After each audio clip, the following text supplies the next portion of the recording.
Good morning বন্ধুরা। আজ শুক্রবার, এখন ঘড়িতে সকাল ওই 7:30 মতো বাজে। তোমাদের সবাইকে নিয়ে চলো আজকে ব্লগটা এখান থেকে শুরু করছি। আর সবাই কেমন আছো অবশ্যই সেটা কমেন্টে জানিও। তো চলো আজকে ব্লগটা এখান থেকেই শুরু করছি, সবাই দেখতে থাকো। আশা করছি অন্যান্য দিনের মতো আজকে ব্লগটাও তোমাদের বেশ ভালো লাগবে।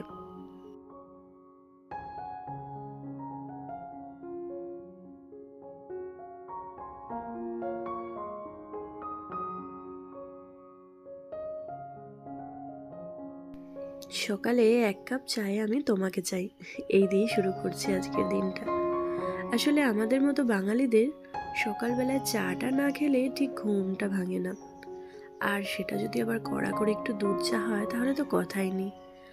যদিও দুধ চা খাওয়াটা এখন আমি ছেড়ে দিয়েছি, কারণ আমার ভীষণ গ্যাস অম্বল হয়ে যায় সেই কারণে। তোমাদের দাদার জন্য দুধ চা করছিলাম, এদিকে আমাদের বিস্কুট নিতে গিয়ে দেখি যে বিস্কুটটা শেষ হয়ে গেছে। সবার প্রথমে বিস্কুটটা ঢেলে নিই আর চাটাও রেডি করে নিয়েছি। তো এরপর হচ্ছে চাটা খাবো, আর খাওয়ার পর সংসারে যে সমস্ত কাজকর্ম আছে সেগুলো সব একে একে শুরু করব। তো তার আগে আজ হচ্ছে শুক্রবার, আর আমার দিদির ছেলে যে বাবার বাড়ি গিয়েছিল, মানে আমার বাবার বাড়ি গিয়েছিল, তো সে আজকে ফিরে আসবে। আর তার আজকে রাত্রে ট্রেন, তো সে সকালবেলা চলে আসবে আর এসে এখানে খাওয়া দাওয়া করবে। তো তার জন্য সমস্ত কিছু আয়োজন আছে। আয়োজনে সেরকম কিছু নেই, সে আমার কাছে একটা জিনিস খেতে আবদার করেছে, সেটাও আমাকে তাকে খাওয়াতে হবে। তো সেই সব কিছু মিলিয়ে আমার একটু ব্যস্ততাই আছে। চলো, যত ব্যস্ততাই থাকুক না কেন, সেই ব্যস্ততার মধ্য দিয়ে আজকের দিনটা শুরু করি। এই যে তোমাদের দাদা গিয়েছিল ইন্দুকে স্কুল দিতে, তো স্কুল থেকে চলেও এসেছে। আজকে ইন্দু স্কুল যেতে একটু মন করছিল না, কিন্তু আমি বললাম চলে যা। কারণ কি বলতো, ও না সবার সঙ্গে ভীষণ মারপিট করে। মানে ওর দাদাই আসুক বা মামাই আসুক, যেই আসুক না কেন বাড়িতে, ও সবার সঙ্গে খুব মারপিট করে। মারপিট করে বলতে তারাও ওর সঙ্গে মারপিট করে, ও তাদের সঙ্গে মারপিট করে। সেজন্য ভাবলাম যে না, মারপিট করবি, তুই স্কুল চলে যা। আর স্কুল থেকে আসার পর তখন তুই খেলা করবি, ম্যাম পড়াতে আসবে, সব কিছু নিয়ে ব্যস্ততা থাকবে। চাটা খেয়ে নিয়ে চলে এসেছি ইন্দুসোনার পড়ার টেবিলটা গুছিয়ে নিতে। দেখছো কি হাল করেছে টেবিলটার। আর এই যে একটা কিউট কচ্ছপ দেখতে পাচ্ছ, এটা আমার বিনি সোনার। আমার বিনি সোনাকে ইন্দুর ম্যাম দিয়েছে। বাট এত দুষ্টু ও, ওই দেয়ার সঙ্গে সঙ্গেই কচ্ছপটার পাটাকে ভেঙে দিয়েছে, চোখটাকে উঠিয়ে দিয়েছে। এরকম দুষ্টুমি করেছে জানো। আসলে কি বাচ্চা তো, বলি বারণ করি কিন্তু কিছুতেই শুনবে না। ওর যেটা মন যাবে ও সেটা করবে। সেই জন্য বেশি কিছু বকাঝকা করলেও চলবে না, আস্তে আস্তে ভালোবেসে বোঝালে। এত সুন্দর আমার সঙ্গে গল্প করে, যদি ভালোবেসে কোনো কথা বোঝানো হয় সেক্ষেত্রে। তবে বকে বা মেরে ধরে ওকে কোনো কিছুটাই বোঝানো যায় না।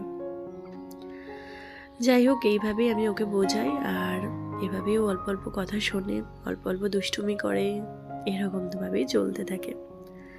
ভাবলাম যে ইন্দুর বইয়ের টেবিলটা আমি আগে গুছিয়ে ফেলি। আজকে আমার বিনিশোনা অনেকক্ষণ ঘুম থেকে উঠে পড়েছে, আর এই যে দেখো ঘুম থেকে উঠে আমার কাছে চলে এসেছে আমার কাজে হেল্প করতে।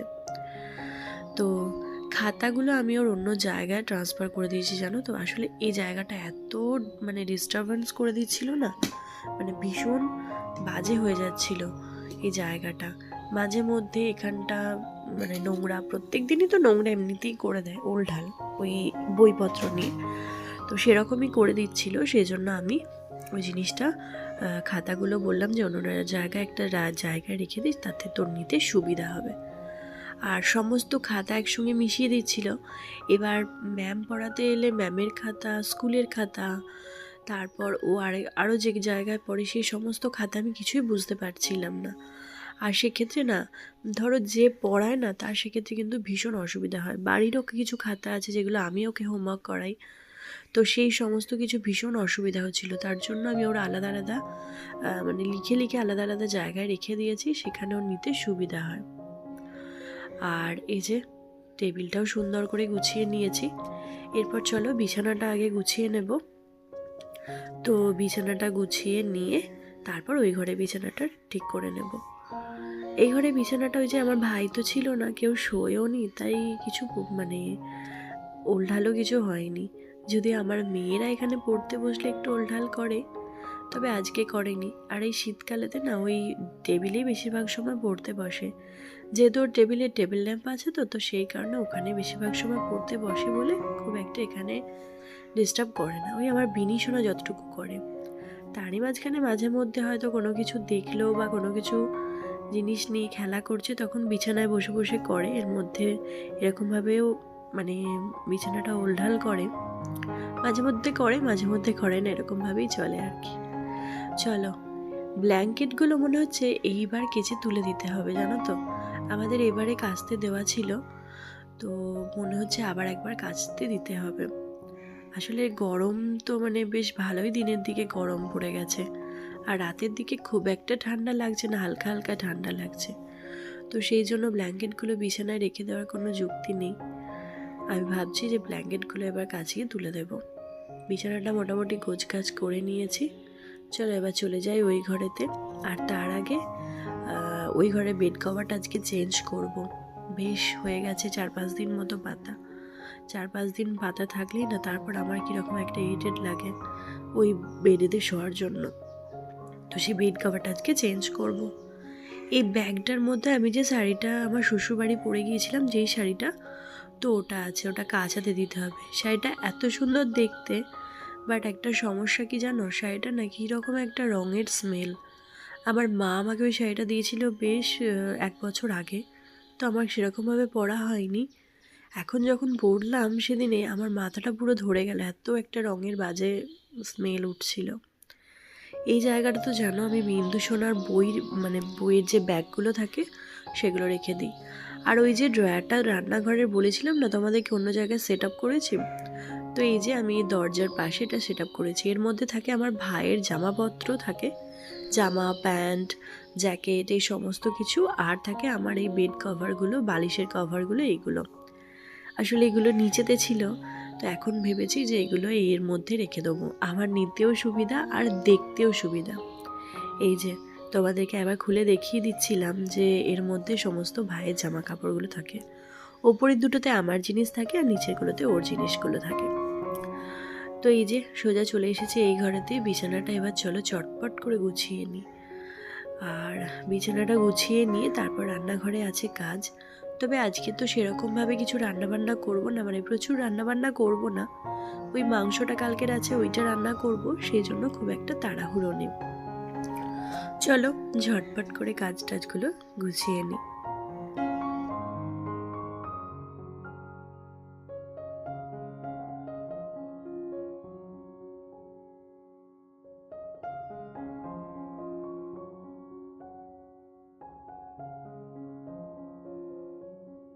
বিছানায় নিত্য নতুন বেড কভার পাড়তে কিন্তু বেশ ভালো লাগে, আর দেখতে তো সত্যিই সুন্দর লাগে। আমি একটা নতুন বেড কভার কিনেছিলাম, বাট সেটা এখনও পাতা হয়নি। আসলে কি বলতো, সেটা ভীষণ একটা হালকা কালার, হলুদের কালার। আর আমার মেয়েরা না ওই প্রচুর পরিমাণে রঙের পেন্সিলগুলো বেশিরভাগ করে ওইগুলো নিয়ে না বিছানায় দাগ কেটে দেয়। বিনি সোনা তো আমার ভীষণই ছোট, আর আমার ইন্দু যেন তার থেকেও অনেক ছোট। তো ওই বেশিরভাগ দুষ্টুমিটা করে। আসলে ভীষণ মাঝে মধ্যেই যখন বাড়িতে থাকে না ভীষণ দুষ্টুমি করে, ওই পেন্সিল এইসব নিয়ে খেলা বা দুষ্টুমি ঠিক বলবো না, কি জানো তো, ও রং রং করা, আঁকা, এই সমস্ত জিনিসগুলো করতেও বেশ পছন্দ করে। এবার সেগুলো যখন বিছানায় নিয়ে বসে না, ওই রঙের যে দাগগুলো, পেন্সিল যেগুলো হয় না, সেগুলো বিছানার ওই সাদা কভারের মধ্যে লেগে যায়, বা হালকা যে কভারগুলো আছে বেড কভার বা যেগুলো হালকা ধরনের, তো সেগুলোতে লেগে যায়। যার ফলে হয়ে যায় কি, ওই ওরকম একটা দাগ বসে যায়, যে কালারের একটা দাগ বসে যায়। আর সেগুলো দাগগুলো বসে গেলে একটু অন্যরকম লাগে। আর আমার মিনি সোনা তো আছেই, সে বিছানায় পেন নিয়ে লেখাপড়া করে। খাতা দিলেও মাঝে মধ্যে এত দুষ্টুমি করতে করতে ওই পেন নিয়ে লিখবে। তো সেক্ষেত্রে সেই জন্যই না আমি চট করে বিছানাতে নতুন বেড কভার পাড়তে আমার খুব কষ্ট লাগে, কারণ নষ্ট হয়ে যাওয়ার ভয়েতে। যাই হোক, বিছানাটা চেঞ্জ করে নিয়ে বেড কভারটা সুন্দর করে গুছিয়ে রেখে দিয়ে আমি এখন চলে এসেছি সোজা রান্নাঘরেতে।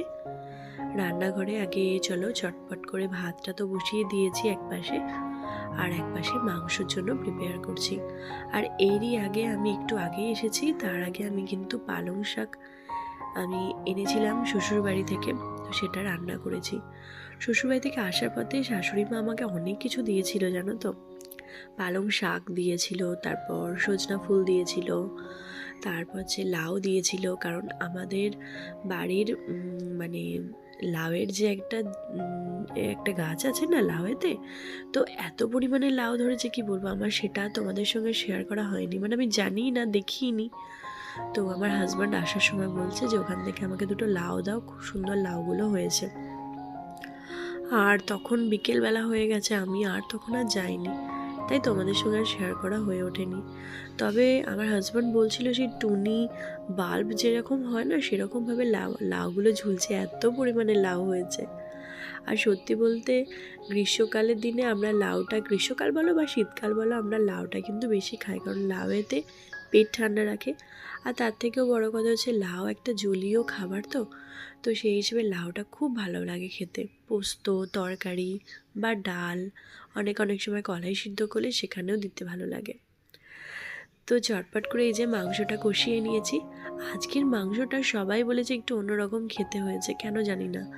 আমি কিন্তু যে প্রসেসে রান্না করি সেভাবেই রান্না করেছি, বাট সবার অন্যরকম লেগেছে। আর আমি যে প্রসেসে রান্না করলাম ওই প্রসেসটা আমার মা করে, তো সেটা কীরকমভাবে করেছি তোমাদের সঙ্গে পরে শেয়ার করব। চল আগে দেখে নাও চটপট কি রান্না হয়েছিল।